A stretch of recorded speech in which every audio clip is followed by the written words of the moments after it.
Afrika ıtırı. Afrika ıtırı. Zardunyagillerden bir çiçek. Hı hı. Bunun 1050 türü var. 1050 çeşidi var. Türkiye'de yetişenle sivrisineğe karşı etkili. Türkiye'de yetişene. Bu Afrika'da yetişen alerji, polen alerjisi, besin alerjisi, astım, alerjik bronşiyel astım, sinüzit gibi nefes yolları rahatsızlığına karşı dünyada en etkili bitki. Zamanında işte Güney Afrika'da Bir daha söyleyin bitkinin adını.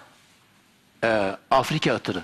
Afrika ıtırı. Afrika ıtırı. Latincesi Pelargonium zidoides veya iki türü var. Pelargonium reniforme. Neyse Türkçesini söyle bizimkiler zaten. Kaç bin tane anca var onu dedin ben de bu öyle şey? diyemem. 1050 çeşidi var sadece Bunu nasıl ikisi. bulacağız kardeş gözüm? Siz bulamazsınız zaten. Biz alo diyoruz gönderiyoruz.